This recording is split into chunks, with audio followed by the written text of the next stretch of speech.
Ladies and gentlemen, our next session brings us a wealth of knowledge and expertise.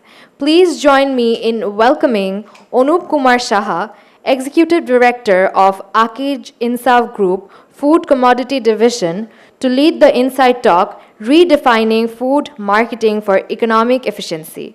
Mr. Anup Kumar Saha's extensive experience and strategic vision promise to shed light on optimizing food marketing operations, offering innovative pathways to achieve greater economic efficiency. Let's give him a warm round of applause as he takes the stage. আসসালামু আলাইকুম, good afternoon. আমার নাম অনুপ কুমার সাহা, আমি আকিজ ইনসাফ গ্রুপের executive director. Akij ইনসাফ group আপনারা অনেকে জানেন, অনেকে জানেন না। আকিজ গ্রুপেরই একটা ক্লাস্টার, 5টা ক্লাস্টার একটা ক্লাস্টার। এখানে আমরা ফুড কমোডিটি লাইক আটা, ময়দা, সুজি, চাল, তেল, ডাল, confectionery like Bakeman biscuit, fantastic biscuit, yum cake, fast bread, printing ব্যবসা করি আমরা বাংলাদেশের একটা বড় টেক্সটাইল এক্সপোর্টার, এটা national trophy winner exporter. Anyway, coming to my presentation, কেউ কি প্রেজেন্টেশনটা একটু স্ক্রিনে দিবে?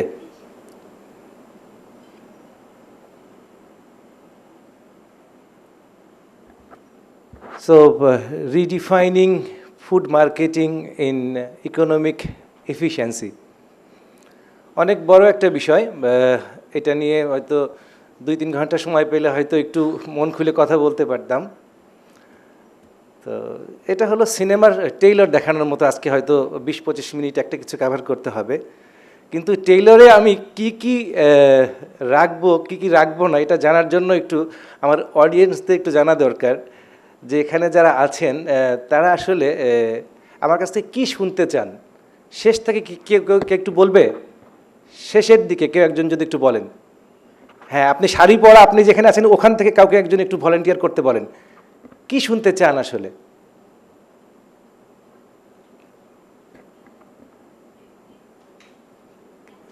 আচ্ছা, অথবা সামনে থেকে কেউ যদি একটু বলেন যে আসলে কি শুনতে চান। হ্যালো,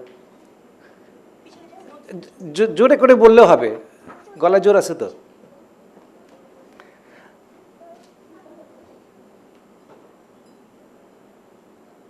মানে অ্যাকচুয়ালি আমি মুভিটার ট্রেইলার যেহেতু ফিক্স করব, একটা বড় মুভিকে 20 মিনিটে আনবো, এই জন্য জানা দরকার যে আমার টিজি কি চায়। বলেন না, 20 মিনিটের 1 মিনিট চলে গেল কিন্তু। হ্যালো স্যার, যে বিষয়টা আমি জানতে চাচ্ছি সেটা হচ্ছে কমিউনিটি বিজনেস যেটা আপনি লিড করতেছেন কোম্পানি ইজ ভেরি ভার্নারেবল।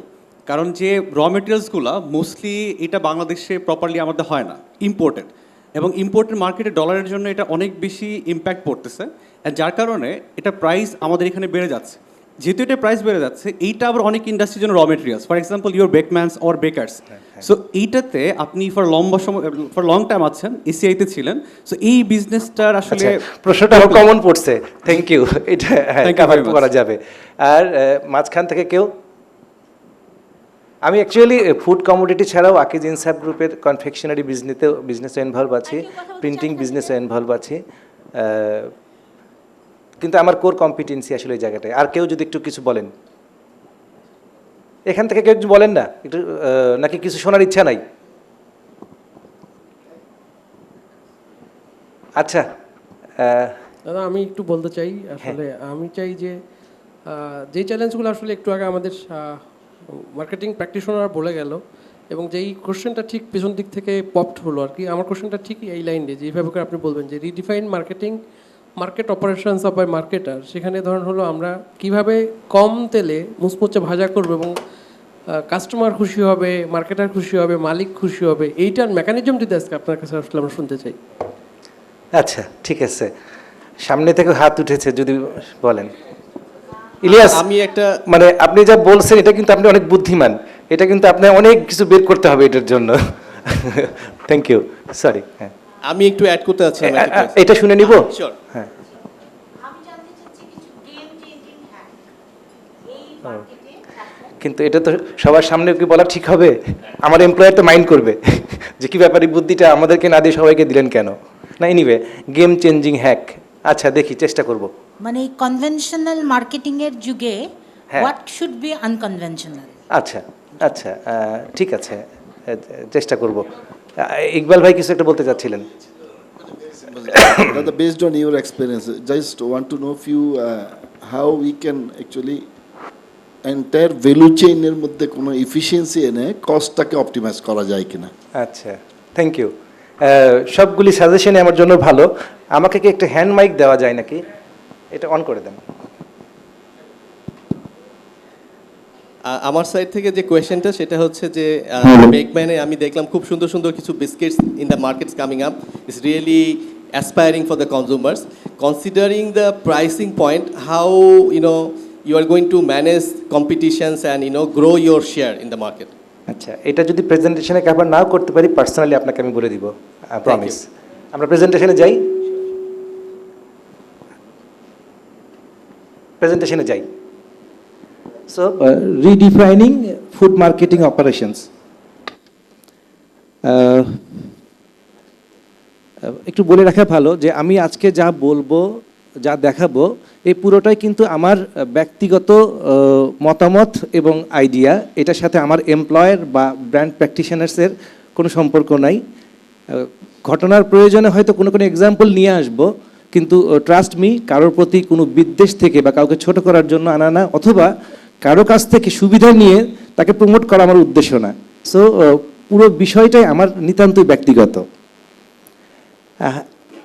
উটের দুধের চা, কে কে শুনেছেন এই গল্পটা? উটের দুধের চা, একটু হাত তুলবেন। আপনারা কি উটের দুধের চা বাংলাদেশের গল্প শোনেন নাই? সবাই শুনেছে আমাদের। এটা নিয়ে আসলে 1 ঘন্টা বলার ইচ্ছা আছে, কিন্তু এখন বলছি না, এটা তুলে রাখছি। বাট উটের দুধের চা, এটা আমাদের গল্পের প্রয়োজনে চলে আসবে এক সময়। গল্পের প্রয়োজনে আমি গনি চাচার চায়ের দোকানের একটা গল্প বলতে চাচ্ছিলাম, ওইটা আবার আধা ঘন্টার ব্যাপার। সো এই গনি চাচার চায়ের দোকান আর উটের দুধের চা আমি পরের জন্য তুলে রাখলাম, দেখি কত তাড়াতাড়ি কভার করতে পারি। তার আগে আমরা একটু দেখে নিই, আমরা যারা এখানে ফুড মার্কেটিং করি, যে দেশটায় আমরা কাজ করি, যে জনগণ নিয়ে কাজ করি, সেটার একটা মোটামুটি চিত্র, যেটা আপনারা মোটামুটি জানেন। তারপরেও বলছি, কারণ ভালো জিনিস 2বার খেতেও খারাপ লাগে না, ভালো কথা 2বার শুনতেও খারাপ লাগে না। আমাদের বাংলাদেশ, আমাদের GDP is growing something like 7% year on year. এটা কিন্তু খুব রেয়ার একটা ঘটনা যে কনসিস্টেন্টলি 7% জিডিপি গ্রো করছে। এবং আমরা এখন বিশ্বের 35তম ইকোনমি আছি। এভাবে গ্রো করলে 2030-এ আমরা ওয়ার্ল্ডের 28তম ইকোনমি হব। এবং এর আগে আলোচনায় শুনেছেন, এটা একটু কম বোঝা যাচ্ছে, যে আমাদের 8th লার্জেস্ট পপুলেশনের বাংলাদেশ। এখানে ওয়ার্কিং ক্লাস কিন্তু বেড়ে যাচ্ছে, এটা আপনারা সবাই জানেন। আমাদের ছেলেরা যারা 7, 8, 9, 10-এ পড়ে, আগামী 10-20 বছর পর্যন্ত তারা কিন্তু ওয়ার্কিং ক্লাস হবে। সো শুধু মানুষই নাই, এখানে কিন্তু কর্মশক্তিও আমাদের অনেক বৃদ্ধি পাবে। আর অর্জন, যেটা আপনারা জানেন, যে বাংলাদেশ 3rd গার্মেন্ট এক্সপোর্টার একটা দেশ, কিন্তু আমরা paddy and rice and vegetable প্রোডাকশনে ওয়ার্ল্ডের 3rd। আমাদের 16th emerging economy in Asia, 3rd largest RMG exporter আপনারা জানেন, 9th largest consumer market by 2030, 9th largest consumer market. এটা কিন্তু একটা বিরাট ব্যাপার। এখন আমরা মানে 16তম আছি, এখন 16তম লার্জেস্ট কনজিউমার মার্কেট আছি, এটা 9th হয়ে যাব আমরা 2035-এ। 35 লার্জেস্ট ইকোনমি বলেছি আপনাদের, 2nd largest economy in South Asia, and finally our per capita income is growing. এটা আমার ছোটোবেলায় কোনো এক সময় আমি দেখেছিলাম $208। আমার বয়স কিন্তু অনেক বেশি না, সরি, এটা অন্য কিছু ভাইবেন না। এখন এটা প্রায় 2554, 2554। যদি $200 পার মান্থ হয়, তাহলে 24, 25, 26 হাজার টাকার উপরে পার পার্সন।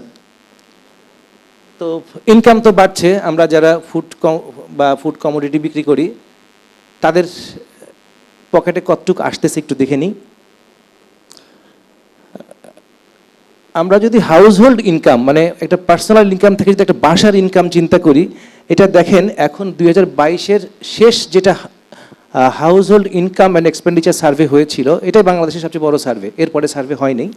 আমরা দেখি যে প্রত্যেকটা হাউস হোল্ডে প্রায় 32,000 টাকা এখন ইনকাম, যেটা 6 বছর আগের অর্ধেকের কম ছিল। খুব ইন্টারেস্টিং, মনে রাখেন যদি 10%ও আমাদের ইনফ্লেশন হয়, 6 বছরে কত 60% ইনফ্লেশন হয়েছে, কিন্তু মানুষের ইনকাম বেড়েছে 100%-এর উপরে। তার মানে এই 2016 থেকে 22 এই 6 বছরে মানুষ কিন্তু খেয়ে পড়েও কিন্তু বড়লোক হয়েছে, তার পকেটে টাকা জমাইছে, ঠিক না? দেখেন 2010 থেকে 6 কিন্তু এত 2016-তে এত বাড়েনি। 16 থেকে 22 যে সময়টা বাংলাদেশের জিডিপি 7% করে গ্রো করা শুরু করলো, সেই সময় আসলে আমাদের মনে আশা জাগলো যে আমরা ওয়ার্ল্ডের বিরাট একটা কিছু হব। একটু আগে সিঙ্গাপুরের গল্প শুনছিলাম, আমরা কিন্তু স্বপ্ন দেখা শুরু করি এইসব অর্জন থেকেই। শুধু যে ইনকাম বাড়ছে তা না, আমাদের কিন্তু এক্সপেন্ডিচারও বেড়ে গেছে। আমরা কিন্তু প্রত্যেকটা ফ্যামিলি অ্যাভারেজ এখন 14,003 টাকা বা তার বেশি কিন্তু খাবারের জন্য ব্যয় করি। এখন 14,003 গুণন বাংলাদেশের 4.5 কোটি ফ্যামিলি কত হয়? আমার ধারণা 5 লক্ষ কোটি টোটি কিছু একটা হবে।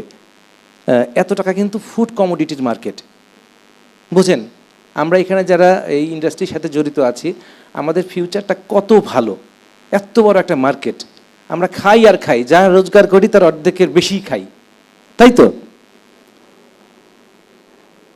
খাবারে এখানে আমার মনে হয় না আপনারা দেখতে পাচ্ছেন, এখানে আমি 2010, 16 এবং 22-এর মানুষের খাদ্যাভ্যাসের গ্রামের এবং শহরের একটা চিত্র দিয়েছি, যেটা আমি দেখতে পাচ্ছি যে গ্রামের মানুষ 2010 সনে 441 গ্রাম ভাত খেত, 2016 সনে 386 গ্রাম, 2022 সনে 349 গ্রাম। শহরের মানুষ তো ভাত খাওয়া কমাইছে, এটা আমি সবাই জানি। ভাত খাওয়া কমাই দিছি দিয়ে কি করলাম, আমরা কিন্তু দেখেন প্রোটিন বেশি খাচ্ছি, আমরা কিন্তু ফ্রুটস বেশি খাচ্ছি, ডিম বেশি খাচ্ছি, এগ বেশি খাচ্ছি। তার মানে কি, উইথ দিস গ্রোয়িং ইনকাম আমাদের কিন্তু কোয়ালিটি অফ লাইফস্টাইল কিন্তু ভালো হচ্ছে, মানুষের নিউট্রিশন ইনটেক বেশি হচ্ছে, ইকবাল ভাইরা বেশি বেশি পয়সা কামাই করতেছে, তাই না? ঠিক তো? হ্যাঁ, মানুষ পয়সা বেশি খরচ করছে এবং ভালো খাবারের জন্য, মেধাবী সন্তান তৈরির জন্য খরচ করছে।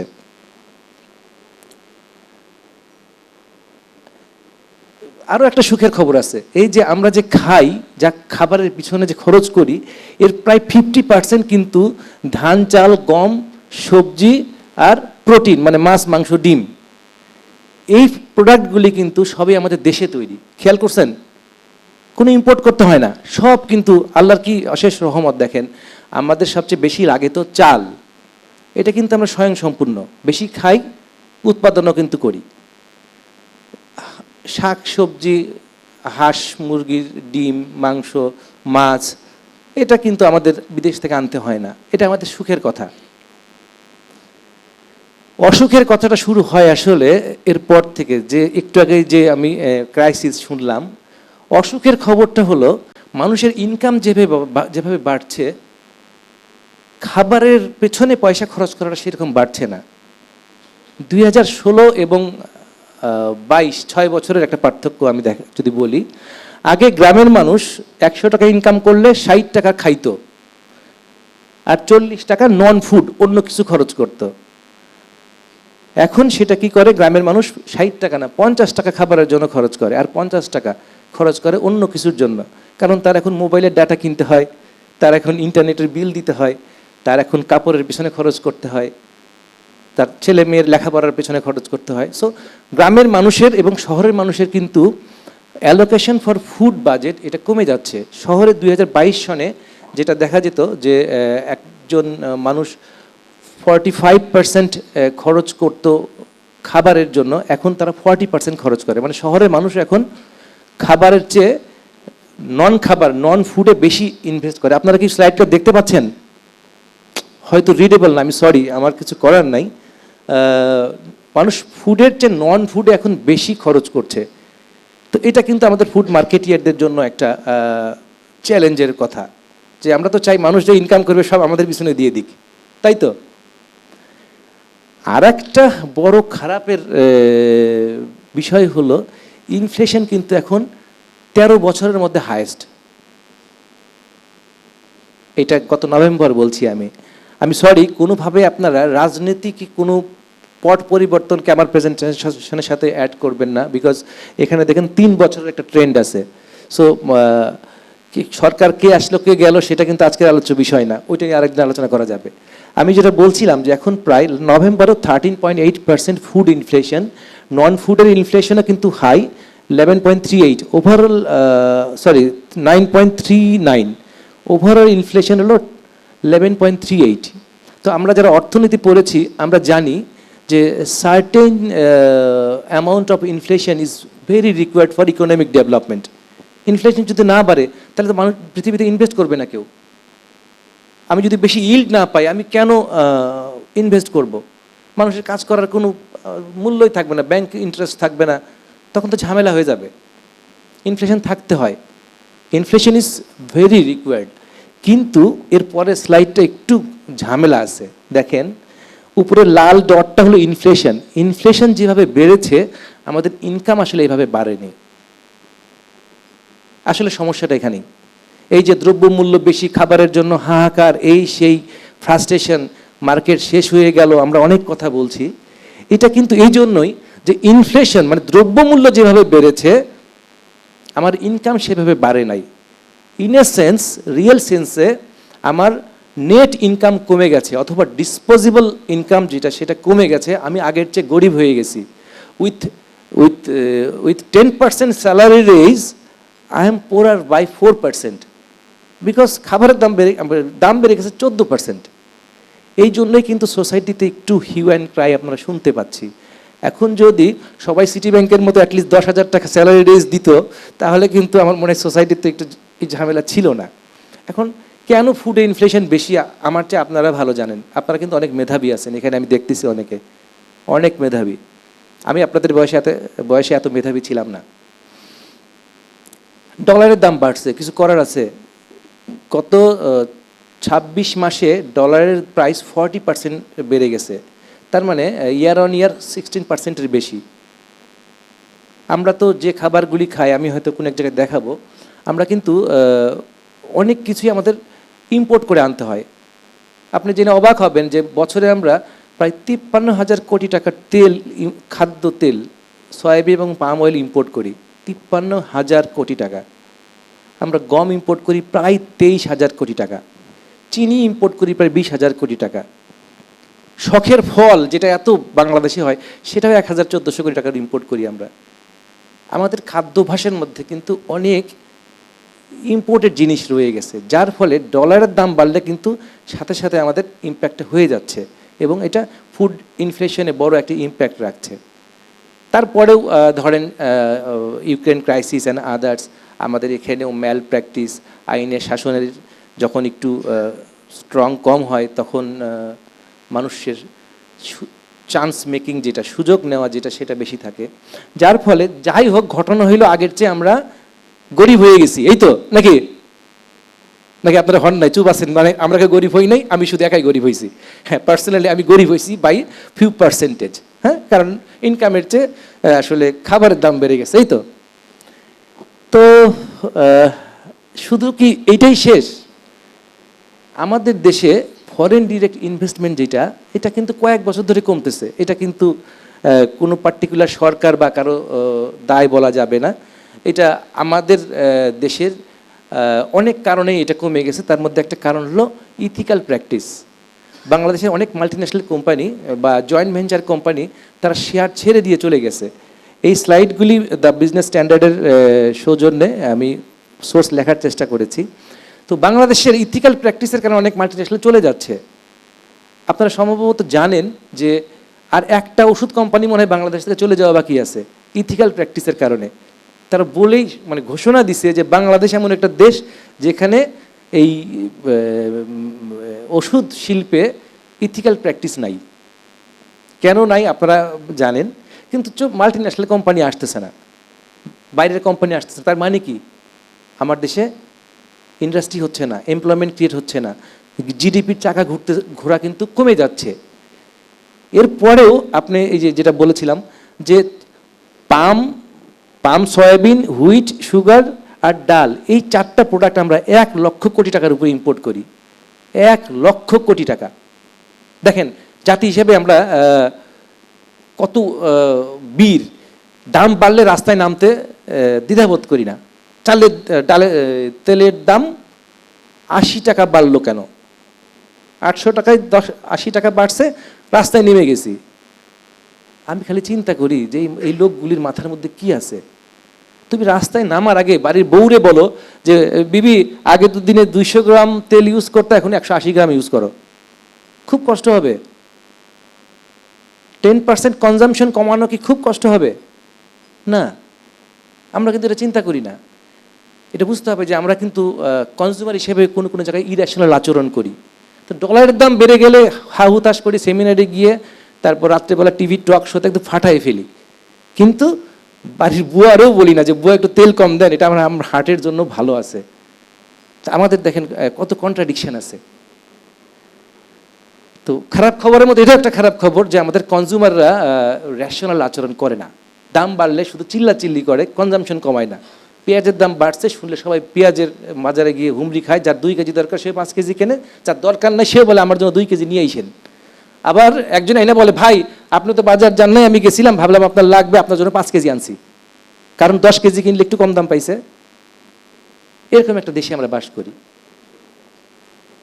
আবার আমরা যারা চাকরি করি আমাদের জন্য খারাপ খবর হলো, দেখেন ক্যাপিটাল মেশিনারি ইম্পোর্ট কমে গেছে। দেখেন শুধু কমে নাই, ইয়ার অন ইয়ার এটা কমে যাচ্ছে। আপনি যদি এলসি ওপেনিং এবং এলসি সেটেলমেন্ট দেখেন, যে কোনো একটা বার দেখলেও চলবে। অরেঞ্জ কালারটা সেটেলমেন্ট, মানে যেটা আমি টাকা দিছি মানে মেশিন বাংলাদেশে ঢুকছে। 22, 23, 24 3 বছরই কিন্তু ডাউন ট্রেন্ড। তো এই যদি ডাউন ট্রেন্ড হয়, মেশিন যদি না আসে, তাহলে অর্থনীতির চাকা ঘুরবে কি দিয়ে? আমার আপনার কথা দিয়ে, এই ব্র্যান্ড প্র্যাকটিশনার্সের প্রোগ্রাম দিয়ে? Do you really believe this? এই সোসাইটির মানুষ হয়ে আমরা এখানে কথা বলে বাংলাদেশের সব সমস্যার সমাধান করে ফেলবো? একটা দেশে মানুষজন খাবারের চেয়ে অখাবারে বেশি ব্যয় করতেছে, ডলারের দাম বেড়ে গেছে, ফুডে ইনফ্লেশন হয়েছে, ইনকাম বাড়ে নাই, ফরেন ডিরেক্ট ইনভেস্টমেন্ট আসতেছে না, ক্যাপিটাল মেশিনারি আসতেছে না। আবার এসেনশিয়াল ফুড কমোডিটির প্রথম 3-4টা ইম্পোর্ট ডিপেন্ডেন্ট। আমরা কিন্তু খুব সুন্দর সভা সেমিনার করতেছি এবং টক শো থেকে গরম করে ফেলতেছি, এই সরকারের এই দোষ, সেই সরকারের সেই দোষ। আসলে কিছু করার নাই। এটা কিন্তু সব লজিক্যাল সিকোয়েন্স, খুবই লজিক্যাল সিকোয়েন্স। রিয়েলিটিটা যেটা বললাম যে আমাদের এখন expenditure for non food products has gone up, এটা আমরা বুঝলাম। খাবারের দাম বেড়ে গেছে for some unavoidable reasons. Income আসলে সেই অনুযায়ী বাড়ে নাই। সরকারের কাছে এখন কিন্তু আগের চেয়ে কম টাকা আছে, তার মানে সরকার পরিবর্তন হয়েছে বলে না। দ্রব্যমূল্য কমানোর জন্য কি করলাম আমরা? সয়াবিন তেলের ট্যাক্স কমাই দিলাম। তার মানে কি জানেন, সরকারের বছরে 800 কোটি টাকা ইনকাম কমে গেল। আমরা খেজুরের উপর ট্যাক্স কমাইছি, আমরা আলুর উপর ট্যাক্স কমাইছি, আমরা ডিমের উপর ট্যাক্স কমাইছি, পেঁয়াজের উপরে ট্যাক্স কমাইছি, চালের উপরে ট্যাক্স কমাইছি। তো সরকার তো চাইলে সব আমাদের 0 ট্যাক্সে দিয়ে দিতে পারে, কিন্তু সরকারটা চলবে কি দিয়ে? পানি দিয়ে তো চলবে না।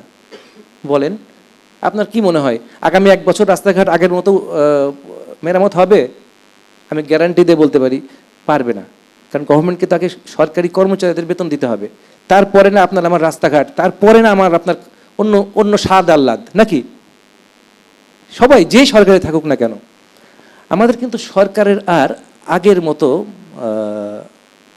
ইনকাম থাকতেছে না, কারণ আমাদেরকে সাবসিডি দেওয়ার জন্য তার কিন্তু অনেক টাকা ইনকাম কম হচ্ছে। সেই সাথে আর একটা কাজ হচ্ছে যে আমাদের দেশের জন্য এসেনশিয়াল কিছু সাবসিডি আছে, আপনারা জানবেন এটা। এফএফপি, ফুড ফ্রেন্ডলি প্রোগ্রাম, তারপর ভিজিডি কার্ড দেওয়া হয়, যেটা ভালনারেবল গ্রুপের জন্য খাদ্যদ্রব্য সাহায্য দেওয়া হয়। গভর্নমেন্টের কাছে যদি টাকা না থাকে তাহলে কিন্তু পিছনে কি শোনা যাচ্ছে? বোরিং লাগতেছে? আসলে ওই যে কে জানি ঘাড় নিচু করে কিছু লিখতেছে, আমার জন্য এটা একটা ডিস্ট্রাকশন হয়, কিছু মনে করবেন না। মানে if you don't pay attention, আমার আসলে বলতে ইচ্ছে করবে না। আর অ্যাটেনশন না হলে বাইরে চা কফি দেওয়া আছে, চা খেয়ে আসতে পারেন, কেউ মাইন্ড করবে না। সো আর বোরিং লাগলে একটু হাত তুলবেন, তাহলে বুঝে যাবো যে আমার নেমে যাওয়ার সময় হয়েছে। তো আমরা যারা ব্র্যান্ড প্র্যাকটিশনার্স, আমরা যারা এখানে মার্কেটার, বা আমরা যারা এখানে সভ্য সমাজের শিক্ষিত কর্মচারী, কর্পোরেট যারা, আমাদের আসলে কিন্তু অনেক করণীয় আছে। এখানে যারা বসে আছি, আমাদের তো তিনটা সত্তা, একটা হলো ব্যক্তি সত্তা, একটা নাগরিক হিসেবে সামাজিক সত্তা, আর একটা হলো প্রফেশনাল সত্তা। তো ব্যক্তি হিসেবে আমাদের কিন্তু এই দেশ জাতি এটা ডেভেলপমেন্টে অনেক কর্তব্য আছে। ব্র্যান্ড প্র্যাকটিশনার্স বা মার্কেটার হিসেবে কর্তব্যটা আরও বেশি, কারণ আমরা মার্কেটাররা কিন্তু বড় ইনফ্লুয়েন্সার সোসাইটিতে। আমরা সোসাইটিতে আমরা কি আসলে উটের দুধকে প্রমোট করব নাকি অন্য কিছুকে প্রমোট করব, এই বিদ্যা বুদ্ধি কিন্তু আমাদের থাকতে হবে। আমরা কোনটাই লাইক দিব, কোনটাই হেট দিব, এটা কিন্তু একটা বিরাট দায়িত্ব আমাদের কাছে।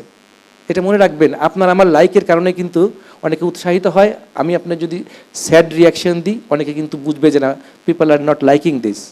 আমরা যারা ব্র্যান্ড প্র্যাকটিশনার্স আছি, এই গ্রুপটা কিন্তু অনেক বড় গ্রুপ, এবং আমরা এখানে যারা আছি আমাদের কিন্তু খুব বড় ইনফ্লুয়েন্স আছে সোসাইটিতে। মানুষ আমাদেরকে ফলো করে, আমরা যা বলি এটা করার চেষ্টা করে। সো এরকম একটা সময়ে আমাদের কিন্তু ব্যক্তি সত্তা যেটা, এটার কিন্তু আমাদেরকে সামনে নিয়ে আসতে হবে। সামাজিক প্রাণী হিসেবে, এই দেশের নাগরিক হিসেবে, এই অপার সম্ভাবনার বাংলাদেশে আমাদের কিন্তু অনেক অনেক কর্তব্য আছে, যেটা আমরা হয়তো ভুলে যাই। আমরা সকাল সন্ধ্যা অফিস করতে করতে নিজের স্যালারিটিকে জাস্টিফাই করার চিন্তায় আমরা যে নাগরিক হিসেবে আমাদের একটা কর্তব্য আছে, এটা ভুলে যাই। এটা ভুললে হবে না। আপনি এখন ফিল না করলেও হয়তো একটা বয়সে গিয়ে এটা ফিল করবেন, কোনো একটা সময় গিয়ে এটা ফিল করবেন যে আমি শুধু জীবনে চেয়ে গেছি আমি জাতিকে কি দিছি। এটা কিন্তু হিসাবে সময় আছে। প্রফেশনালি যদি বলি, হ্যাঁ, আপনার কোম্পানি আপনারা কইছে যে সোনার দুধের চা বানায় বিক্রি করতে, আপনার কিছু করার নাই তো, চাকরি করলে এটা করতে হবে, তাই না? অ্যাট দ্য সেম টাইম আপনি হয়তো অনেক কিছু না করতে পারবেন না, প্রতিবাদ করতে পারবেন না, কিন্তু আপনি দয়া করে আগুনে ঘি ঢালবেন না। এটাই হলো আপনার কর্তব্য। আমার কোম্পানি চাচ্ছে এখন এমন একটা কিছু করতে, প্রথমে হয়তো আমি খুব পজিটিভলি পোলাইটলি হয়তো সে জিনিসটা বলতে পারি যে এটা সোসাইটিতে কোনো ভ্যালু অ্যাড করবে না। In the name of innovation আমি কি কাস্টমারের জীবনযাত্রা খরচ বাড়াই দিচ্ছি কি না, এটা কিন্তু একটু আমাদের বুঝতে হবে, আমরা যারা মার্কেটিয়ার আছি। সো মার্কেটিয়ার যারা, তাদের কিন্তু অনেক কর্তব্য আছে। নিজের কোম্পানির সাথে যুদ্ধ করা না, অ্যাটলিস্ট নিজে অন্যায় সহযোগিতা না করা, কোনো একটা রং ডুইংয়ে হেল্প না করা, এটাও কিন্তু একটা ইথিক্সের মধ্যেই পড়ে। তো মার্কেটিয়ার যারা আমরা আছি, আমরা অনেক মার্কেটিং শুনছি, আমরা ইথিক্যাল মার্কেটিং নিয়ে অনেক আলোচনা শুনলাম। তো এখন আসলে রেসপন্সিবল মার্কেটিংয়ের একটা কথা, একটা কনসেপ্ট আপনাদের দিতে চাই। সেটা হলো যে ইথিক্যাল মার্কেটিং মানে কি, আমি ইথিক্যাল থাকবো, ইথিক্যাল প্র্যাকটিস করব, তাই তো? মানে ইথিক্যাল থাকা পর্যন্ত আমার দায়িত্ব শেষ। রেসপন্সিবল মার্কেটিংটা হলো ইথিক্যাল মার্কেটিংয়ের চেয়ে এক ধাপ এগিয়ে।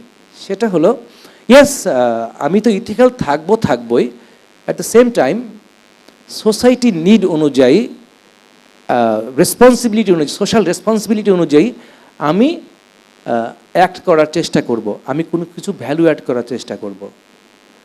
তো এখানেই আসলে কথা আসে যে কি করতে হবে। অনেকে পড়তে পারবেন না, আমি তাও বলে দিচ্ছি যে আমাদের exploring alternative win win solutions, মানে কাস্টমার, কনজিউমারের এবং কোম্পানির জন্য উইন উইন সলিউশন। তা আপনি বলতে পারেন যে ভাইয়া এটা তো শুরু থেকেই, মানে ডে ওয়ান থেকেই তো এটা মার্কেটারদের কাজ। আমি বললাম হ্যাঁ, এটা একটা কন্টিনিউয়াস প্রসেস। এই মুহূর্তে এই প্রসেসটাকে আরও স্ট্রং রাখতে হবে। তারপরে কি, prioritise savings for the consumer.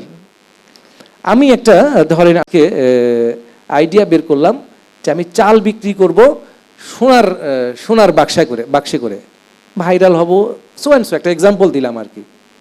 আসলে কি এইটা কনজিউমারের জন্য কোনো ভ্যালু ক্রিয়েট করলাম? আমি একটা বিয়ার মিনিমাম প্লাস্টিকের প্যাকেট দেওয়ার কথা ছিল, সেটা দিয়েছি, সেটাই যথেষ্ট। আমি ওর উপরে আবার ল্যামিনেশন করে একটু ওই হলোগ্রাফিক কিছু ডিজাইন করে প্যাকেজিং করে বসকে বুঝাইলাম যে বস প্যাকেটে 2 টাকা খরচ করুম, কিন্তু আমি কিন্তু 5 টাকা প্রিমিয়াম চার্জ করুম। বস দেখলো হেভি, তার তো অনেক টাকা লাভ, মাসে 10 লাখ কেজি প্যাকেট বিক্রি হয়, 30 লাখ তার নেট ইনকাম। আচ্ছা করো করো করো। আপনিও কি করলেন, একদম বিজ্ঞাপন দিয়ে এই হলোগ্রামওয়ালা এই সেই নাচে গানে ভরপুর অনেক কথা বললেন, সুন্দর খরচ টরচ করলেন, পরে দেখলেন চললো না, শেষ পর্যন্ত কোম্পানি একটা চিঠি পাঠাই দিল, your job is no longer by the company. আর যদি চলে কি হইলো, কনজিউমাররা কিনলো, কনজিউমারের পকেটের টাকা প্লাস্টিক কালারে আপনি দান করলেন, যেটা দিয়ে আবার পরিবেশ নষ্ট হয়ে গেল। আসলে আপনি কোনো মার্কেটার হিসেবে কোনো ভ্যালু অ্যাড করলেন না, ইউ অ্যাডেড নো ভ্যালু। গরিব মানুষের খাওয়ার কথা একটা প্রোডাক্টের, যেটা সরকার বিনা পয়সায় দিচ্ছে, আপনি সেটা প্যাকেটের মধ্যে ভরাইয়া দাম টাম বেশি নিয়ে প্রিমিয়াম চার্জ করে গুলশানে বেচা শুরু করলেন। গুলশানের লোকজন তো এগুলি কিনলো না, কিনবে কারা? বাড্ডার লোকজন। বাড্ডার গরিব মানুষ তো এমনি ফ্রি পাইতো, আপনি এটা দিয়ে কি কি প্রমাণ করলেন? লাভ হইল না, দরকার নাই। আপনারা মার্কেটার হিসেবে এই value addition in the name of innovation, আমরা কিন্তু কনজিউমারের পকেট কাটা শুরু করি অনেক সময়, যেটা কোথাও যায় না। ধরেন যে প্লাস্টিকটা শেষ পর্যন্ত গিয়ে বুড়িগঙ্গায় জমা হবে, সেটার মধ্যে আপনি কি মাতব্বরি দেখাইলেন ভাই? কি মার্কেটিয়ার হইলেন? এই মার্কেটিয়ার হওয়ার জন্য কিন্তু এই জাতি আশা করে না, দরকারও নাই। আমি সেদিন একটা টিচারকে বলছিলাম যে ভাই আপনারা এত বিবিএতে স্টুডেন্ট ভর্তি করতেছেন কেন? আমাদের তো এত বিজনেস গ্রাজুয়েট দরকার নাই। আপনার দরকার আছে, কারণ বিবিএ কইলেই অনেক গ্রামের স্টুডেন্ট আপনারা পেয়ে যান, কিন্তু ইন্ডাস্ট্রিতে এত বিবিএ এমবিএ দরকার নাই। দরকার আছে আর কোয়ালিটি বিবিএ এমবিএ। উনি আমার কথা শুনে একটু মাইন্ড করছে মনে হয়, কি বলেন আপনারা, আপনারা কি চান না আর কেউ মার্কেটার হোক? আমি বললাম ভাই এখন পলিটিক্যাল সায়েন্স পড়ে মানুষ মার্কেটার হতে পারে, এটার জন্য আপনার বিবিএ এমবিএ পড়ানো লাগবে না, আপনি তো করতেছেন ইউনিভার্সিটি ইনকামের জন্য। যাই হোক, ওটা অন্য আলাপে না যাই। তাহলে আমাদের কিন্তু কনজিউমারের সেভিংস যেটা, এটাকে কিন্তু একটু প্রায়োরিটিতে আনতে হবে, যে am I doing something for the consumer, educating and guiding customers. যারা তেলের ব্যবসা করে তারা মাইন্ড করবে। তো আমরা যদি তেল কোম্পানি যদি এই কথাটা একটা বিজ্ঞাপন দিই যে লিসেন, তেল খাওয়া স্বাস্থ্যের জন্য অনেক ভালো না, তারপরেও যদি খাইতে হয় আপনি আমারটা খায়েন, মানে সংবিধিবদ্ধ সতর্কীকরণের মতো। হ্যাঁ, কি হবে? কিছু হবে না। এটা কিন্তু বাংলাদেশে আসবেই। এটা কে আগে শুরু করলো, কে বললো, সেটাই হয়তো ফ্যাক্টর। এই তো নতুন কথা কিন্তু বলতে হবে। আমি একটা ব্যক্তিগত কথা বলি, আপনারা তো বাংলাদেশে এখন ব্রাউন আটা সবাই দেখেন না, খান হয়তো অনেকেই। আমি কিন্তু এটা বাংলাদেশে আমি প্রথম ইন্ট্রোডিউস করি, ব্রাউন আটা ক্যাটাগরিটা আমি ইন্ট্রোডিউস করি 2003 সনে। মানে ইজাব গ্রুপ নামে একটা কোম্পানির হয়ে আমি প্রথম এটা লাল আটা নামে বাজারে দিয়েছিলাম। কেউ কিনে নাই, মানুষজন গালাগালি করছে খেয়ে। আমি কাস্টমারের বাসায় গিয়ে মাপ চেয়ে আসছি, কারণ চেয়ারম্যান সাহেবের বন্ধুর ওয়াইফ এটাতে মাইন্ড করছে। চেয়ারম্যান সাহেব তো অফিসে এসে হেভি হাউ কাউ তুমি কি আটা দিছো, এটা মানুষ ব্রেকফাস্ট করতে পারে না। মাপটাপ চেয়ে আসছি। এখন আল্লাহর রহমতে বাংলাদেশে আমার ধারণা 10 থেকে 12 লক্ষ ব্রাউন আটা প্রত্যেক মাসে বিক্রি হয়। মিলন, 10-12 লাখ কেজি। এটা আমার এক পয়সা তো আমি পাই না। এই ব্রাউন আটা খেয়ে অ্যাটলিস্ট এটা কিন্তু কোলন ক্যান্সারের জন্য খুবই উপকারী। আমার ধারণা, মানে আল্লাহ জানে আসলে সঠিক নাম্বারটা, কিছু মানুষের হলেও কোলন ক্যান্সার কম হয়েছে, কিছু মানুষের পাইলস বা এই টাইপের সমস্যা কমছে আমার ধারণা। তো আমাকে কেউ রয়্যালিটি দিবে না, এটা সত্যি, কিন্তু সৃষ্টিকর্তা যদি কেউ থাকে সে হয়তো আমার নামে কিছু একটা ক্রেডিট লিখবে আশা করি আমি। এরকম আমি আশা করি যে এই যে ইন্ট্রোডিউসিং নিউ আইডিয়া, এটা কিন্তু অনেক সহজ না, এটা অনেক কঠিন, অনেক সময় কোম্পানিও মাইন্ড করবে। বাট ফর্চুনেটলি আমার সেই কোম্পানির একজন, উনি তখন ডিরেক্টর ছিলেন, এখন ডিরেক্টর হয়েছেন, উনি আমার সাথে এক জায়গায় দেখা হলে আমাকে বলতেছিল যে আপনি কিন্তু এটা জাতির জন্য বিরাট একটা কাজ করছেন, এটা এই নেশনের জন্য খুবই দরকার ছিল। ব্রাউন আটা, আমরা মানে আটার নামে সাদা আটা খাইতাম। আমি তখন 2002-3-4 সনে স্টাডি করে বের করলাম যে মানুষের হেলথে একটু উপকার করা দরকার। ব্রাউন আটাটা আমি ইন্ট্রোডিউস করি উইথ ট্র্যাডিশনাল মেশিন থেকে বের করি, মানে সেটা অনেক গল্প। আমার সাহেব বলছিলেন পেঁয়াজ কি এমন জিনিস, না খাইলে কি হয়? পেঁয়াজের দাম বাড়লে এত হইচই কেন আমি বুঝি না, জানেন? পেঁয়াজ কম খাইলে কি হয় বলেন তো? কী হয়েছে, বাঙালির তো নষ্ট হয়ে যাবে? একটু কম খান, তেলের দাম বাড়ছে, তেল কম খান, অসুবিধা কি? আপনার স্বাস্থ্য ভালো থাকবে। হ্যাঁ, চালের দাম বাড়লে অবশ্য কম খাওয়া যায় না, এই বুদ্ধি দিই না। তো কাস্টমারদেরকে এডুকেট করা, গাইড করা, এটা আমাদের একটা কাজের মধ্যে পড়ে। প্রমোটিং হেলদি ইটিং হ্যাবিটস, আমাদের যারা মার্কেটার আছে, আমরা যদি হেলদি ইটিং হ্যাবিটটাকে যদি প্রমোট করি, তাও কিন্তু আমাদের কাজের মধ্যে পড়বে। Minimising waste in every possible ways, waste management অনেক বড় একটা কাজ। সাপ্লাই চেনে এন্ডে বা আমাদের দেশে যত ফসল ইঁদুরের পেটে যায়, যত ফসল নষ্ট হয়, সেটা দিয়েও কিন্তু একটা বড় জনগোষ্ঠী খেয়ে পরে বাঁচতে পারে। লো ফরেন এক্সচেঞ্জ ইনভলভমেন্ট, আমাদের চেষ্টা করা উচিত, সব ক্ষেত্রে সম্ভব না, যে যেখানে ফরেন এক্সচেঞ্জের ইনভলভমেন্ট বেশি আছে সে জায়গাটায় চাপটা কমানো। কারণ আমাদের জিডিপির একটা বড় অংশ কি জানেন তো, বিদেশি থেকে রেমিটেন্স, যেটা ফরেন এক্সচেঞ্জের বড় একটা যোগান, জিডিপির যোগান। তো আমাদের এই মধ্যপ্রাচ্যের ভাইরা আর কতদিন আমাদেরকে ডলার সাপোর্ট দিয়ে যাবে বলেন? আমরা শুধু ইম্পোর্ট করেই যাবো আর তারা শুধু ডলার পাঠিয়ে যাবে। এটা একটা ইনইকুইলিব্রিয়াম, এখানে একটু ইকুইলিব্রিয়াম আনা উচিত। ইন্টারনাল রিসোর্স ইউটিলাইজেশন, সেটা নিয়ে আমার একটা এক্সাম্পল আছে, আমি হয়তো চেষ্টা করব। খুব কঠিন একটা প্রশ্ন, how much for products and how much for packaging. এখানে যারা মার্কেটার আছে তাদের কিন্তু এটা একটু চিন্তা করতে হবে। আপনারা ইনোভেশন করতেছেন, আইডিয়া করতেছেন, চেঞ্জ করতেছেন, রিডিফাইন করতেছেন, কিন্তু বুঝতে হবে যে আপনি আসলে কতটুক প্রোডাক্টের জন্য চার্জ করতেছেন কনজিউমারকে, কতটুক প্যাকেজিংয়ের জন্য দিচ্ছেন। আপনি দেখবেন যে রাফ একটা আইডিয়া, 5 to 10% কিন্তু প্যাকেজিং কস্ট কনজিউমারকে দিতে হয় with product. 5 to 10%, can you believe this? কোনো কোনো ক্ষেত্রে আরও বেশি। এখন আমার কাছে স্টাডি নাই, আপনারা বলতে পারবেন, আমরা যে বিজ্ঞাপন দিই এই পয়সাও কিন্তু কনজিউমারকে দিতে হয়, জানেন? কনজিউমার যখন বিস্কিট খায়, কনজিউমার যখন আটা খায়, কনজিউমার যখন চাল খায়, কনজিউমার যখন সরিষার তেল খায়, এর সাথে সে চাবায় চাবায় বিজ্ঞাপনও খায়, আমাদের বেতনও কিন্তু খায়, জানেন তো?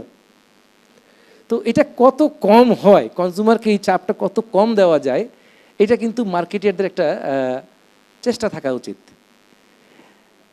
আর একটা প্রশ্ন আছে, how much for products and how much for brand. হ্যাঁ, একটা র্যাডো ঘড়ি কিনছেন, এই ঘড়িটার মধ্যে কয় টাকার প্রোডাক্ট, কয় টাকার ব্র্যান্ড, হিসাব করতে পারবেন কেউ? আপনারা, আমার যারা ইয়াং মার্কেটার আছেন, যারা জানেন তারা জানেন, আমার একটা রিকোয়েস্ট, আপনারা যখন কোনো একটা বিক্রি করবেন একটু চিন্তা করে বিক্রি করবেন যে কনজিউমারে কয় টাকার ব্র্যান্ড খাওয়াইতেছি, কয় টাকার প্রোডাক্ট খাওয়াইতেছি, এটাকে চিন্তা করবেন। কিন্তু আপনি বসের কাছে বলতে পারেন যে আমার এই বছর 12 কোটি টাকা প্রমোশন বাজেট লাগবে, তার মানে কি জানেন, কনজিউমারে আপনি 12 কোটি টাকার প্রমোশন খাওয়াইলেন, ওরা তার কনজিউমারে তো পয়সা দিবে নাকি? আপনার প্রমোশনে পয়সা যোগ করবেন না প্রোডাক্ট প্রাইসিংয়ের সাথে, অথবা কোম্পানি লোনের সাথে যোগ হয়ে যাবে। যেসব কোম্পানি লোন করে ব্যবসা করে, ডেট ইকুইটি রেশিও খারাপ, তাদের লোন বেড়ে যাবে, তাই না? তো মার্কেটার হিসাবে কিন্তু আপনাকে এটা বুঝতে হবে, how much for product and how much for brand, how much for packaging, how much for advertisement. ঠিক তো ভাই? বোরিং লাগতেছে? আচ্ছা, তো আমরা যারা নিজেদেরকে দায়িত্বশীল মানুষ মনে করি, আমরা যারা স্বৈরাচার নিপাতজাক কথা বলি, আমরাও কিন্তু ইন এ সেন্স কারো কারো কাছে স্বৈরাচার। কারণ in the name of innovation আমরা কিন্তু কস্ট অফ লিভিং বাড়াই দিচ্ছি, কস্ট অফ ফুডিং বাড়াই দিচ্ছি না? দিচ্ছি কেন? Just to justify my salary. I will have to justify my salary to my management. I am earning for them, but we are forgetting যে apart from my professional responsibility, I have two other entity also, ব্যক্তি হিসেবে এবং নাগরিক হিসেবে আমার কিন্তু একটা দায়িত্ববোধ আছে।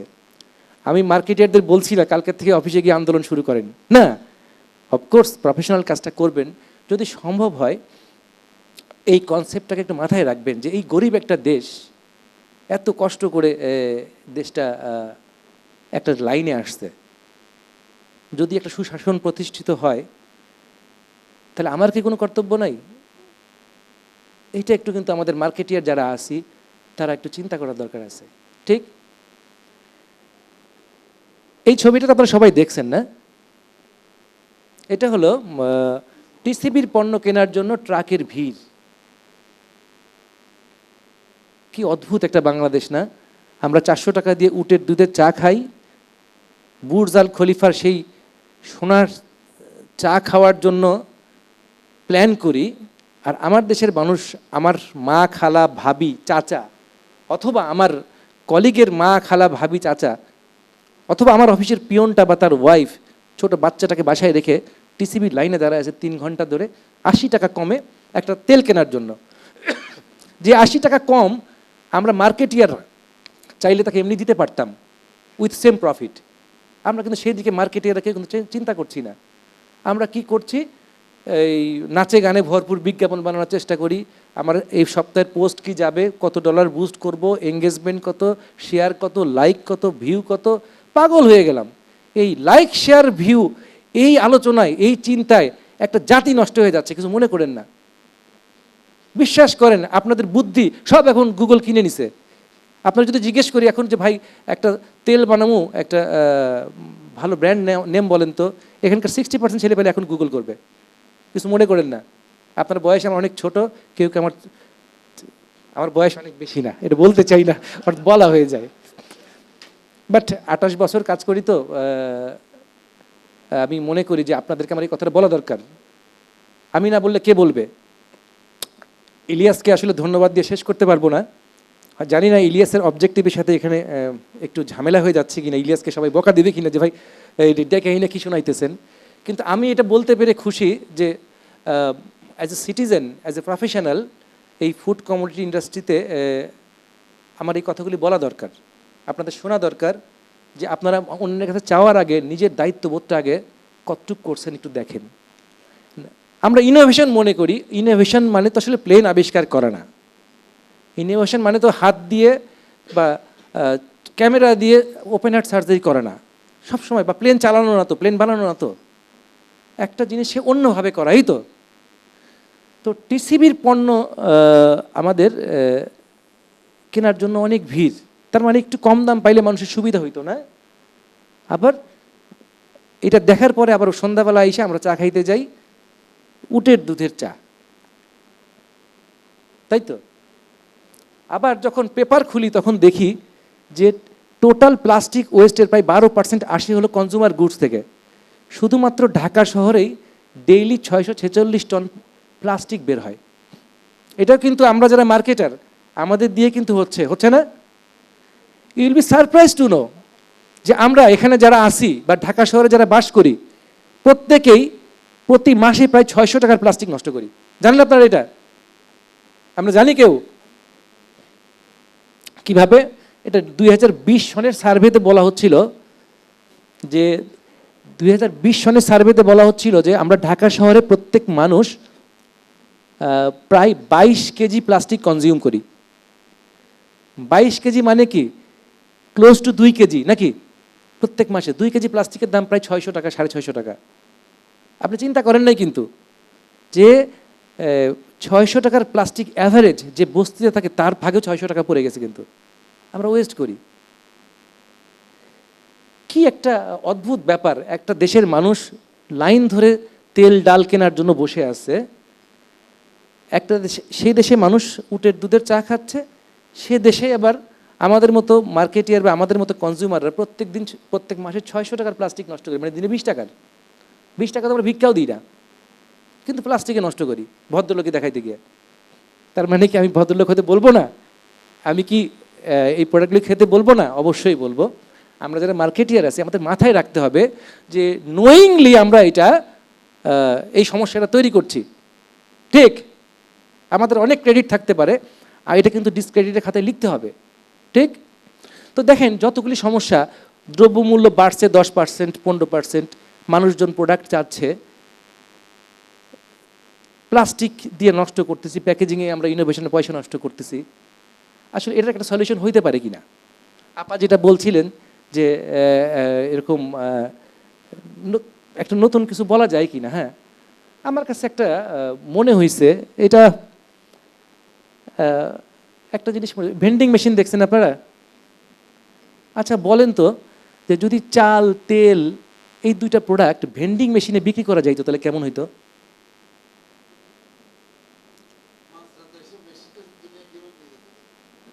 সেটা অন্য চ্যালেঞ্জ, কিন্তু এটিএম মেশিন তো কেউ নেয় না, না? এটিএম আছে তো আমাদের দেশে।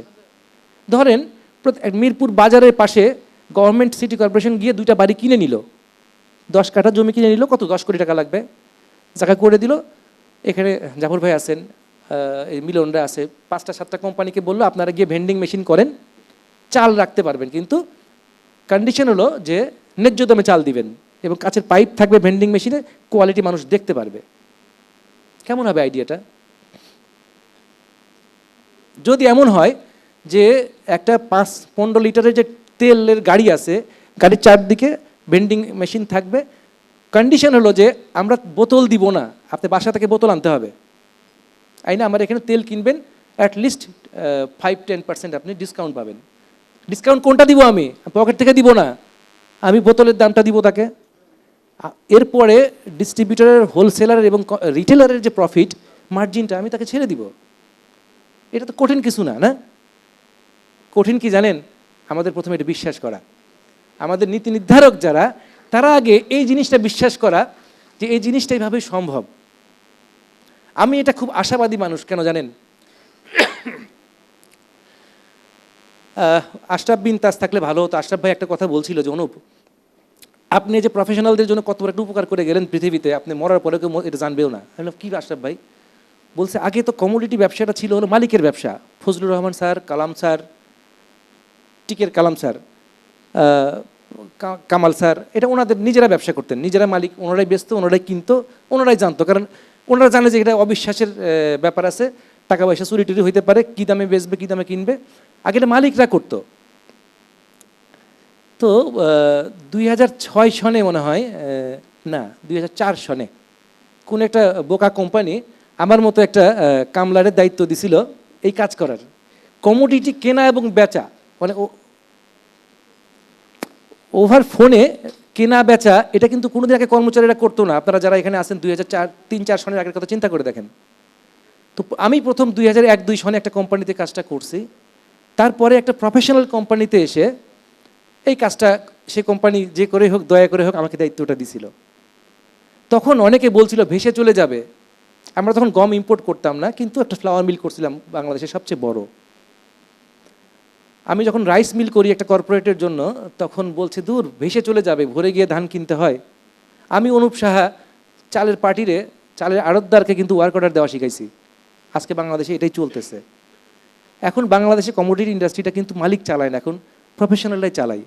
কিন্তু হয়তো ইতিহাস ভুলে যাব যে অনুপ কুমার সাহা নামের একটা পাতলা একটা তরুণ, কালো একটা তরুণ এই কাজটা প্রথম করছে। তা আমি মনে করি যে এটার জন্য আমাকে কেউ ডিভিডেন্ড দিবে না, এটার জন্য আমাকে কেউ কিন্তু রয়্যালিটি দিবে না, কিন্তু এটার দ্বারা যদি কেউ উপকৃত হয়, কোনো প্রফেশনাল গ্রুপ জন্ম নেয়, এটা হয়তো উপরওয়ালা হয়তো কিছু না কিছু আমার দিবে। তেমনি বলতেছি যে আসলে গেম চেঞ্জিং করতে হবে। দুনিয়াতে আমরা অনেক কিছু রং ঢং করতে পারি, ওগুলি সাস্টেনেবল হয় না। আমি জানি আমার এই কেস স্টাডিগুলি নিয়ে কেউ বই লিখবে না। আপনারা হয়তো জানেন না যে কমোডিটিকে ব্র্যান্ড করার আসলে জন্য আমি কত যুদ্ধ করছি। I am the first person যে আটার প্যাকেটে এক্সপায়ারি ডেট লিখছি, যখন এটা বাধ্যতামূলক ছিল না। বিএসটি এর ডিজি আমাকে ডেকে পাঠাইছে 2003 সনে, আটার প্যাকেটে এক্সপায়ারি ডেট লেখা হতো না। আমি দেখলাম যে কমোডিটির মধ্যে আটারই কিন্তু প্রথম ব্র্যান্ড হওয়ার সুযোগ আছে, এবং এটা একটা ক্যারিয়ার। একটা কোম্পানি যদি ব্যবসা শুরু করতে চায়, এটাতে লাভ বেশি হয় না, কিন্তু তার ডিস্ট্রিবিউশনটা চলে ভালো। আমি তখন প্রথম এক্সপায়ারি ডেট দিছি। আমার তো ম্যানেজমেন্ট দিতেই দিবে না, এই তুমি কী করে শুরু করলা এটা, তুমি তোমাদের মতো পোলাপান্ডে নিয়ে পারি না, তোমরা তার ছেঁড়া বুদ্ধি টুদ্ধি কই থেকে আনো। তারপরে কিন্তু বিএসটি এটা ম্যান্ডেটরি করে দিছে। যখন আমি বলছি আটার প্যাকেট এক্সপায়ারি ডেট দিব, ম্যানেজমেন্টও বলছে তুমি এতগুলি আটা ফেরত নিয়ে রাখার গোডাউন পাবা না। আমি দেখুনি, এখন চালেও দেখে এক্সপায়ারি ডেট দেওয়া হয়। আমি দেখে ভালো লাগে যে শুরু করছিলাম। হয়তো এটা কোনো কেস স্টাডিতে আসবে না, কিন্তু ওই সৃষ্টিকর্তা একজন আছে, হয়তো কোনো না কোনো সোয়াব আমার দিছে। আজকে আপনাদের সামনে কথা বলতেছি, এতক্ষণ ধরে আপনি আমার কথা শুনতেছেন, হতে পারে এটা তারও একটা পুরস্কার। এনিওয়ে, সো ভেন্ডিং মেশিন আমি মনে করি অনেক কিছু দেওয়া সম্ভব, ইভেন ফুড কমোডিটির বাইরেও। আচ্ছা চিন্তা করেন, একটা শ্যাম্পু কোম্পানি যদি ভেন্ডিং মেশিন দিয়ে বলে যে ভাই আপনার এই যে রঙের জাদু শ্যাম্পু বোতল নিয়ে আসলে 100 ml দাম, তো বোতলের দাম 400 টাকা, আমি আপনার কাছে নিব 200 টাকা বা 300 টাকা। আমি কিন্তু বোতল নিয়ে যাব, কারণ বাসার বোতলটা ফেলে কি করব আমি, বলেন তো। আমি তো এই প্রেজেন্টেশন বানানোর জন্য এই দুইটা কথা বললাম। আসলে কিন্তু ভেন্ডিং মেশিন টাইপের কনসেপ্ট দিয়ে আমরা কিন্তু আমাদের সোসাইটির ভ্যালু চেইনের অনেকগুলি প্রবলেম সলভ করতে পারি। এখানে যারা মার্কেটার আছেন তারা কিন্তু জানেন রিটেলাররা কিন্তু অনেক শক্তিশালী হয়ে যাচ্ছে এখন। রিটেলারদেরকে অনেক মার্জিন দিতে হয়। 1 কেজি আটা বিক্রি করলে তাদেরকে 15 টাকা দিতে হয়, হয় ডিস্ট্রিবিউটর পায় 2 টাকা 3 টাকা। চাল বিক্রি করলে দিতে হয় 5 কেজির একটা চালে তার দিতে হয়, তাকেই দিতে হয় 50-60 টাকা। এই জন্য কিন্তু এই ইন্ডাস্ট্রিটা আগাচ্ছে না, এমআরপি বেশি লিখতে হয়। তো আমরা যদি ভেন্ডিং মেশিনের মতো কিছু কনসেপ্ট দাঁড় করতে পারি, এটা একটা example, this is not an solution, এটা একটা এক্সাম্পল মাত্র। এরকম কিছু বুদ্ধি বের করতে পারি যেখানে কি হবে, মিডলম্যানের উঠে যাবে, আমার প্রোডাক্টের সাশ্রয় হবে, মানুষ ন্যায্য মূল্যে পাবে, দিন রাত যে কোনো সময় পাবে। তাহলে কিন্তু কোম্পানির সাথে কনজিউমারদের ডিরেক্ট একটা কমিউনিকেশন তৈরি হবে। আমি এটা পরে কালকে আমি একটা সার্চ দিচ্ছিলাম যে আসলে এরকম কোথাও আছে কি না। আমি 2010 সনে জাপানে ছিলাম অনেকদিন, আমার মনে পড়লো জাপানে আমি দেখেছি চাল কিন্তু ওখানে দোকান অনেক এক্সপেন্সিভ, দোকানদারি করা অনেক এক্সপেন্সিভ। চালের ভেন্ডিং মেশিন ছিল, সেটা হলো আপনার প্রয়োজন অনুযায়ী ব্র্যান্ডেড, ওটা আবার ব্র্যান্ডেড পলি বের হয়ে আসে। এই যে মেশিনটা এখান থেকে আপনার প্যাকেট হয়ে বের হয়ে আসে। তো জাপান একটু বড় লোক দেশ আছে, ওরা হয়তো এফোর্ড করতে পারে, করুক। আমরা যদি কখনো করতে পারি এটা, আমরা কিন্তু ব্যাগ লেস করব, মানে আপনি কনজিউমার, আপনাকে বাসা থেকে ব্যাগ আনতে হবে, আপনি 5 কেজি টিপ দিয়ে দিছেন, টাকা দিছেন, আপনার ব্যাগের মধ্যে 5 কেজি চাল নেমে যাবে। তো এটা একটা এক্সাম্পল মাত্র। আপনারা অনেক বুদ্ধিমান আছেন, আপনারা নিশ্চয় আপনার প্রোডাক্টের জন্য, ফিউচার প্রোডাক্টের জন্য, সোসাইটির জন্য আরও অনেক বুদ্ধি বের করবেন আমি আশা করি। একটা রেসপন্সিবল একটা মার্কেটিংয়ের একটা জায়গা আমার খুব হাতে লেগেছে। আমি জানি না কোম্পানি এটাতে কত টাকা লাভ করেছে, কিন্তু আমার কাছে মনে হয়েছে যে আমার ড্রাইভার বলতো, স্যার মাংসের স্বাদই তো ভুলে গেলাম। অনেক গরিব মানুষ অনেক কিছু কিনতে পারতো না, মাছ কিনতে পারতো না, মাছ কিনতে গেলে তার 300 টাকা লাগে। কিন্তু একটা কোম্পানি তারা কিন্তু একটা রেসপন্সিবল মুভ নিয়েছে, যেটাতে মানুষের স্বাদ এবং সাধ্যের কিছু সমন্বয় তারা করেছে। এটা একটা মুভ মাত্র, আমি এটার প্রচার করার জন্য এটা এখানে দিই নাই, এটা দিয়েছি যে এটা একটা মুভ যেটা এখন রেসপন্সিবল মার্কেটিংয়ের পর্যায়ে পড়ে। এখানে রাইস ব্র্যান্ড তেলের একটা ক্লিপ আছে, এটা 2020 সনের দেওয়া মনে হয়। এখানে আমি তেলটা বাংলাদেশে একটা সেকেন্ড ব্র্যান্ড হিসেবে ইন্ট্রোডিউস করি, ফ্যাক্টরি না থাকা সত্ত্বেও। তো আপনারা জেনে অবাক হবেন, বাংলাদেশে যে পরিমাণ চাল হয় সেখান থেকে প্রায় 36 লাখ টন রাইস ব্র্যান হয়। রাইস ব্র্যানে 23-25% অয়েল থাকে। তাহলে 7-9 লক্ষ টন তেল কিন্তু রাইস ব্র্যান থেকে আসা সম্ভব। আমরা ভদ্রলোক অথবা বেশি মুনাফা লোভী, আমরা এই তেলটার দাম বেশি করতে গিয়ে এই তেলটার বাজারে নষ্ট হয়ে গেছে, এটার এখন দাঁড়াই নাই। আমরা জাতি হিসেবে কিন্তু আমাদের একটু চিন্তা করার দরকার আছে। আমরা গরিব মানুষ, ঠিক, মিল্ক থেকে যখন ফ্যাট তুলে নিই, লো ফ্যাট মিল্ক, সেটা কিন্তু বেশি দামে বিক্রি করি, জানেন? অদ্ভুত। সুগার ফ্রি যখন কিছু দই বানাই, দইয়ের চেয়ে সুগার ফ্রি দইয়ের দাম বেশি রাখি কিন্তু আমরা। তাহলে আমরা মার্কেটিয়াররা কেমন বলেন তো?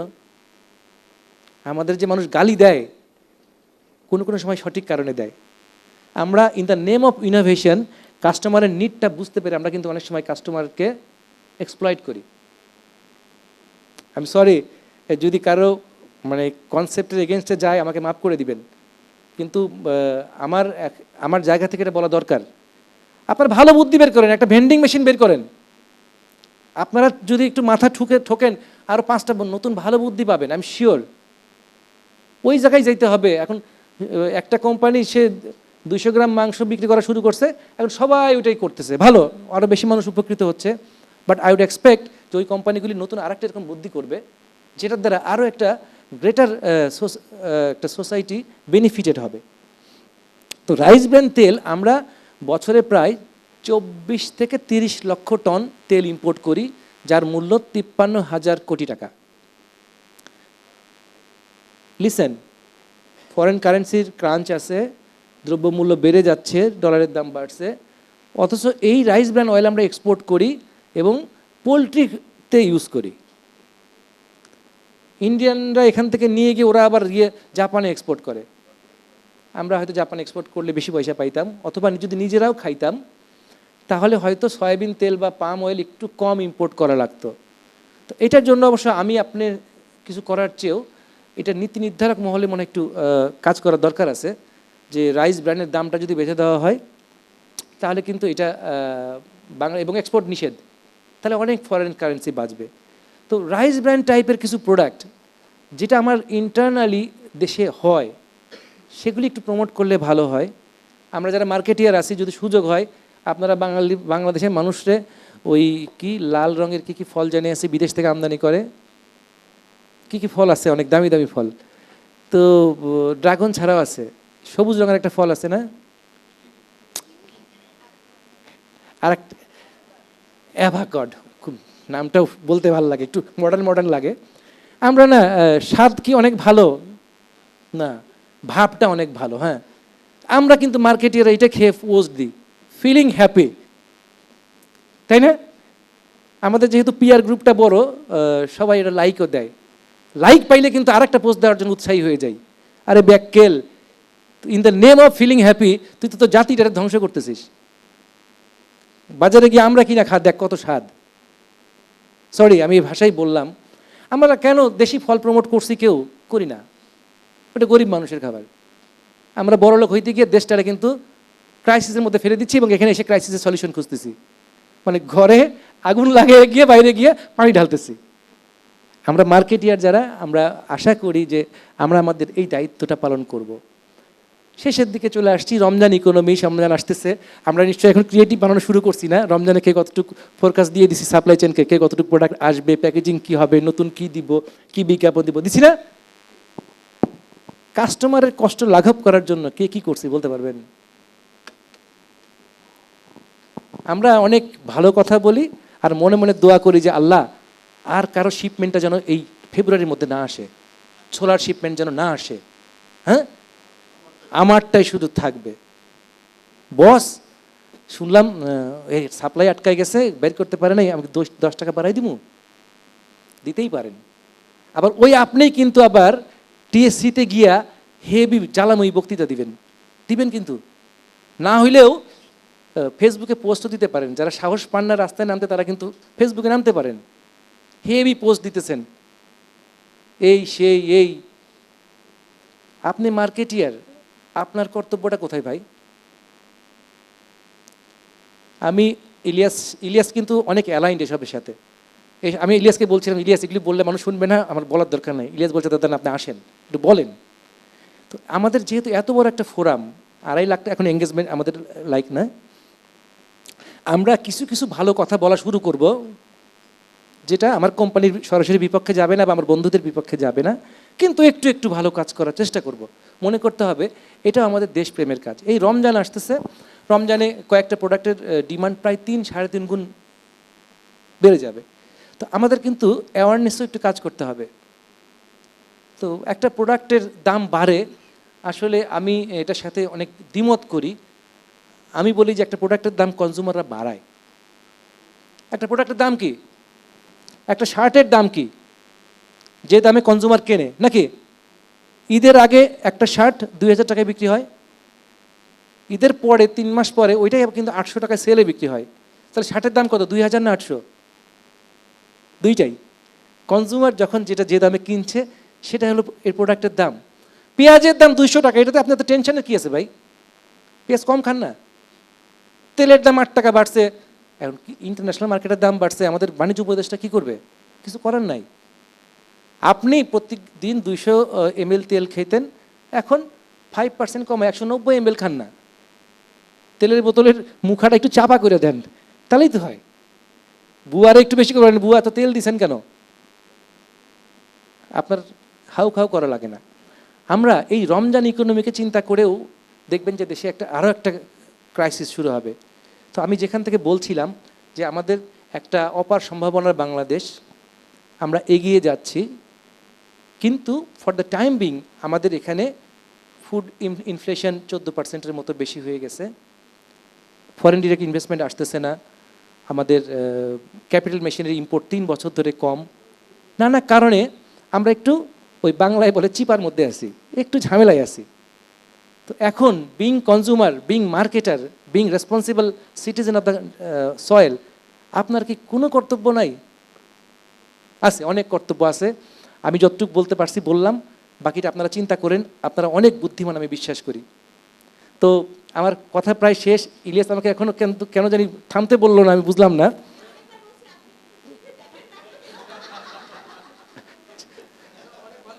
আচ্ছা, তো আমি এখন শেষ করব। আমাদের গনি মিয়ার মুদির দোকান একটা গল্প আছে, এই গল্পটা দিয়ে, এটা সত্যিকারের গল্প।